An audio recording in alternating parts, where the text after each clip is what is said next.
Hoy damos gracias a Dios por la oportunidad que nos permite de poder hablar de su palabra. Y realmente en ella conseguimos cosas maravillosas y extraordinarias para aprender. Esta semana y la semana anterior estuvimos dando reflexiones acerca de los misterios del reino. De 7 parábolas que el Señor Jesús cuenta en Mateo 13 y cómo ellas son de impacto para nuestras vidas. Y estoy aquí junto al pastor Joel Rodríguez y bueno, damos gracias a Dios por la oportunidad que nos da de compartir acerca de estas parábolas y de las enseñanzas tan maravillosas que ellas tienen para nosotros.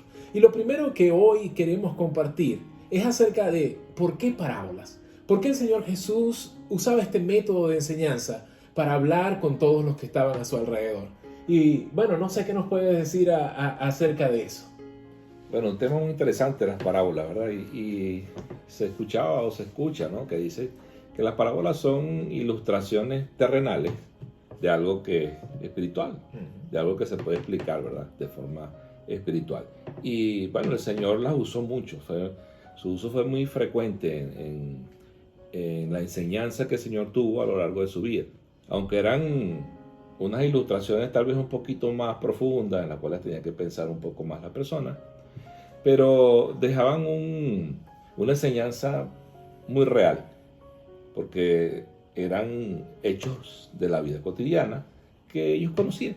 Entonces, fue la manera en que el Señor quiso llegar como el gran maestro, o como el maestro que era, a las personas o a sus discípulos y a los que los estaban escuchando.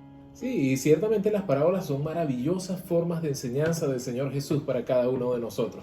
En ellas dejó semillas en los corazones de las personas que estaban a su alrededor y como bien decía, con cosas cotidianas. Él mostró cosas como el sembrador, como una hacienda donde se sembraba o una familia. En cada una de ellas nos muestra realidades que son más profundas de lo que simplemente alguien podía ver en la superficie de estas parábolas. Y sabes, hay algo interesante, y es que cuando el Señor hablaba de parábolas, luego Él dice que ellas se usaban para que aun cuando escucharan, tal vez no pudieran entender. Y algunos tal vez se puedan hacer esa pregunta, ¿realmente las parábolas se hicieron para que no las entendiéramos o sí podemos entender las parábolas? Sí, muchos piensan eso, ¿no? Que las parábolas fueron hechas para confundir más bien, pero el Señor lo hizo todo lo contrario. Él quiso aclarar con ellas. De hecho, si uno lee aquí en Mateo capítulo 13, rápidamente, versículo 10, dice: entonces acercándose los discípulos le dijeron, ¿por qué les hablas en parábolas? Y él respondió, les dijo, porque a vosotros os es dado saber los misterios del reino de los cielos, mas a ellos no les es dado. Porque a cualquiera que tiene se le dará y tendrá más, pero el que no tiene, aún lo que tiene le será quitado. Por eso les habló en parábolas, porque viendo no ven, dice, ¿verdad? Y oyendo no oyen, ni entienden. Entonces, de manera que se cumpla en ellos la profecía de Isaías. Se refirió a una profecía del profeta Isaías que dijo, de oído oiréis y no entenderéis, y viendo veréis y no percibiréis. Porque el corazón de este pueblo se ha engrosado y con los oídos oyen pesadamente y han cerrado sus ojos, para que no vean con los ojos y oigan con los oídos y con el corazón entiendan y se conviertan y yo los sane. Entonces, la idea era eso, si habían personas dispuestas, con un corazón abierto a entender y aceptar lo que el Señor decía, entonces las parábolas iban a ser sencillas para ellos, las iban a entender. Pero esta gente tenía el corazón, tenía sus oídos todos cerrados, pues no iban a entender nada, iba a ser peor aún para ellos. Entonces, esa fue la manera en que el Señor, bueno, les habló, ¿no? Si ustedes tienen el corazón dispuesto a entender, las van a comprender. De lo contrario, no van a entender nada. Como saben, esta semana estuvimos estudiando acerca de Mateo 13 y esas 7 parábolas que el Señor Jesús narra en este capítulo. Y es importante saber que cada una de ellas inicia diciendo el reino de los cielos o el reino de Dios es como esto, como aquello, y da esa serie de ejemplos en las parábolas. Pero es importante que aquellos que estudiamos la Biblia, aquellos que quieren conocer del Señor, podamos saber a qué se refiere el Señor Jesús cuando habla del reino. Es importante conocerlo porque es bien sabido que muchos de los judíos creían que se trataba del reino militar que iba a ser impuesto. Estaban los romanos gobernando y ellos pensaban, bueno, va a venir un Mesías que va a imponer un reino. pero realmente se trataba de eso y me gustaría que pudieran compartirlo un poco. Sí, eso es lo que básicamente ellos creían, ¿no? Que era un rey que venía a liberarlos a ellos, bueno, y venía con espada, a comandar un ejército con fuerza, con furia. Y cuando el Señor les habla de un reino que es amor, que es misericordia, eso produjo un choque en ellos, ¿no? Sí. Porque contrastaba totalmente con lo que ellos pensaban que era un reino. Pero el reino básicamente y fundamentalmente está en el corazón de las personas, que inclusive podríamos decir que el reino nos está hablando inclusive de la salvación, porque las personas que reconocen al Señor, ¿verdad? Que lo siguen, que somos sus súbditos, por decirlo así, venimos a formar parte de ese reino. Y fíjense que eso era lo que esperaban muchos del pueblo judío, ¿verdad? Un rey que viniera a establecer un reino geográfico, político, militar. Pero realmente, cuando hablamos de reino, es interesante ver que en el original habla más como de reinado, y eso quiere decir autoridad. Y Jesús tiene toda autoridad. Él la proclamó cuando luego de morir y resucitar y iba a ascender a los cielos, dijo: toda autoridad me es dada en el cielo y en la tierra. Su reino era establecido, su autoridad tomó lugar desde ese momento, y vemos el poderío de nuestro Señor, no en lo físico, sino en realmente un reino espiritual que guía los corazones de aquellos que se rinden a Él. Y allí vamos a ver también algo importante, que son estas 7 parábolas. Las llamamos los misterios del reino, la serie que hablaba al respecto. Y nos gustaría que, si aún no las has visto, puedas ver cada una de estas reflexiones que desarrollamos acerca de cada una de estas 7 parábolas que están en Mateo 13. Pero algo importante es que cada una de ellas nos enseña ideas importantes acerca del reino. Y quisiera que de manera general pudiéramos hablar de algunos de esos misterios del reino, de algunas de esas enseñanzas que estas parábolas nos enseñan acerca de cómo es el reino de Dios. Al comienzo, bueno, siempre hablo de una semilla, porque el reino es una semilla. Crece, va creciendo poco a poco en el corazón, va tomando fuerza, nos vamos ejercitando en ese reino, hasta que venimos a ser unos súbditos leales, ¿verdad? Y aceptando la autoridad del Señor Jesucristo. Ya lo que decíamos, hay autoridad allí, pero la aceptamos nosotros. Entonces, empezó eso como una semilla, ¿no? Entonces él dijo: bueno, el sembrador sale a sembrar. Hay una semilla allí que se siembra. Esa semilla potencialmente lleva vida. Va a explotar en la tierra, y de allí va a germinar una planta, que viene siendo eso, ¿verdad? Crece la palabra de Dios en nosotros, en nuestros corazones, y eso va dando fuerza al reino, va creciendo en nosotros, y lo hace poderoso, porque esa semilla, no solamente uno siembra una semilla, pero eso, ¿cuánto fruto puede dar? Exacto. Algo que nosotros Al sabemos. 30, al 50, al 100, dice la palabra. Imagínense. Sabemos que sembramos una semilla, Uh-huh. pero no sabemos el resultado de esa semilla. Sí. Y algo importante, otro misterio del reino que podemos llamar allí, es la tierra donde se va a sembrar, ¿verdad? En esa parábola del sembrador veíamos 4 tipos de lugares, y es importante entender que el corazón del ser humano es importante, el rendirse delante de él. Lo mismo que hablábamos de la parábola, habían quienes no estaban interesados en escuchar, y las palabras eran como simplemente algo superficial que salió de la boca de Jesús. Pero aquel que tiene el interés y cuyo corazón está dispuesto, esa tierra es tierra fértil, donde la palabra de Dios habita, y donde ese corazón va a permitir dar fruto, y fruto que sobreabunde, ese fruto del reino que podemos hablar. Pero no simplemente se da fácilmente, ¿verdad?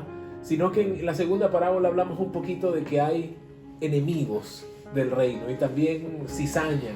Y hay una serie de cosas que podemos entender acerca de eso. No sé si pueden comentar también. Es muy llamativo esto, porque en el primera, cuando el sembrador sale a sembrar, pero también Satanás viene y siembra mala semilla, que es la cizaña.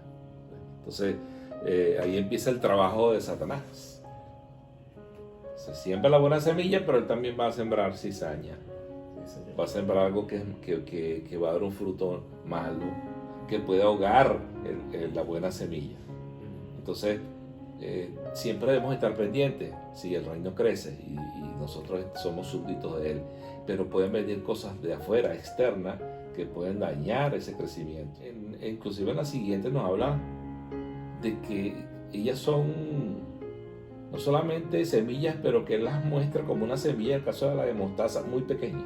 O sea, hace énfasis en que ese reino es muy pequeño, pero va a ir creciendo. Entonces, cuando nosotros recordamos en la historia, pues Jesucristo nació, ellos mismos decían que puede salir bueno de ese lugar. O sea, era tan pequeño, sí, era tan pequeño e insignificante que eso para ellos, bueno, ni pensaban en eso. Entonces, ¿qué puede salir de allí? Después decían, bueno, como tú dices, ese es el hijo del carpintero. O sea, algo despectivo. Y luego, bueno, nace en un lugar deprimente, el establo. Crece y avanza con un grupo después también pequeño, de 12 personas, de los cuales uno, bueno, ya que la Biblia llama el hijo de perdición. Entonces, siempre fue pequeño, no lo escucharon muchos. Su propia familia lo despreció. Entonces fue pequeño, pero fue tomando fuerza, arraigándose en el corazón de sus verdaderos seguidores. Y gracias al Señor, por eso estamos aquí tú y yo. Por ese reino que comenzó allá, tan pequeñito, y que a través de los siglos se ha ido esparciendo, ha ido creciendo y ha llegado hasta nosotros. Así es. Eso es algo maravilloso. Y es maravilloso, esa es parte fundamental de lo que es el reino de los cielos. El reino de los cielos inicia allí, pero es capaz de llegar a todos, es capaz de influir en cada persona que es capaz de abrir su corazón a él. Algo también bien interesante que podemos ver ahí es que es valioso sin igual. Primeramente, y quiero tocar este tema en el valor que tiene, es que Jesús mismo tuvo que dar su vida por él. La Biblia nos habla de que él como semilla hasta murió para poder dar vida. Y eso sucede aquí. Y por eso tenemos que darle valor al reino de los cielos. Muchos lo han dejado, muchos no le han dado el valor que se debe, muchos se preocupan por tantas cosas, el mundo está agobiando con tantas cosas, con la internet, con el dinero, con el poder y tantas cosas que las personas buscan y tal vez dejan a un lado lo más importante, que es el reino de los cielos. Es más, recuerden lo que dice en Mateo 6:23, buscad primeramente el reino de Dios y su justicia y todas las demás cosas serán añadidas. Y qué importante que eso sea lo primero en nuestras vidas, lo primero a tomar en cuenta, lo más valioso que podemos tener es el reino de los cielos, como la perla de gran valor, como ese tesoro escondido por quienes aquellos que lo buscaban dejaron todo y fueron capaces de buscarlo, entendiendo que el valor que tenía era muy, muy por encima de lo que la gente normal estaba dispuesta a dar. Y eso tenemos que hacer nosotros. Tenemos que buscar primeramente ese reino de los cielos. Porque habrá un final. Y allí voy al último misterio del reino del que quiero tocar. Y es que va a haber un juicio. Ciertamente, así como la red se lanza para todos, así como la semilla cae allí, está en todo lugar, pero así va a haber un final de los tiempos. Donde realmente el Señor dice allí va a apartar malos de buenos, ¿verdad? Sí, cuando en la Biblia nos habla de juicio en ese aspecto particular, sabemos que los que hemos tenido la bendición o la oportunidad de conocer al Señor y de entrar a formar parte de ese reino, ese juicio no nos va a afectar porque no va a ser un juicio para condenación. O sea, el juicio que viene no es para condenación para los que hemos buscado al Señor, los que hemos aceptado ese regalo precioso de su salvación, ¿verdad? Pero no así para los que el diablo ha podido contaminar, para los que ha sembrado en el corazón la cizaña y han dejado que crezca. Entonces, ese juicio sí va a ser un juicio de condenación. Sí, y quiero decirles algo ya para concluir. Y es que, al igual que como llega el día de la cosecha, al igual como la red sale, ¿verdad? Ya en un momento, no está allí todo el tiempo esperando. Así va a llegar el día en que ya lamentablemente no va a existir oportunidad pero hoy hay oportunidad para ti. Y hoy quiero invitarles a que puedan abrir su corazón para recibir el reino de Dios y lo que Él tiene para cada uno de ustedes. Bueno, Dios les bendiga y quiero decirles que puedan ver los mensajes, las reflexiones de esta semana y así puedan conocer un poquito más de estas parábolas que nos hablan del reino de Dios y los misterios que están allí como enseñanzas profundas para enseñarnos a cada uno de nosotros. Dios les bendiga.